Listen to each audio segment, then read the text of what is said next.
ভালো করছে, যদিও শুরুর দিকে একটু হতাশ ছিলাম যে একটি গোল খেয়েও ফেলছে অলরেডি। একটা না, এই পর্যন্ত হাফ টাইম এবং 3টা হয়েছে। খুবই ভালো করছে, যদিও শুরুর দিকে একটু হতাশ ছিলাম যে একটি গোল খেয়েও ফেলছে অলরেডি।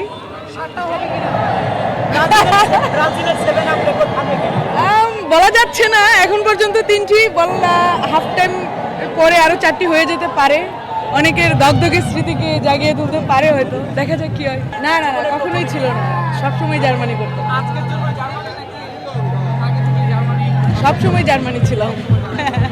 ভালোভাবেই দেখছি আমার দল যদি মিনিটে মিনিটে আক্রমণ করে তাহলে জেতার সম্ভাবনা আরো অনেক বেশি বেড়ে যায়। ভালোই লাগছে। আশা শুরুর দিকে একটু কমই ছিল, তো এখন খেলার ভঙ্গি দেখে মনে হচ্ছে যে আশা একটু বাড়ানো যায়। তো মনে হচ্ছে যে কাপ নিতে পারবো হয়তো। ফুটবল হলো greatest show on the earth, তো সারা পৃথিবীর মানুষ এটাকে এনজয় করে, আমিও এনজয় করি, আর 10 জন মানুষের মধ্যে আমিও একজন, তো সেইভাবেই এনজয় করছি।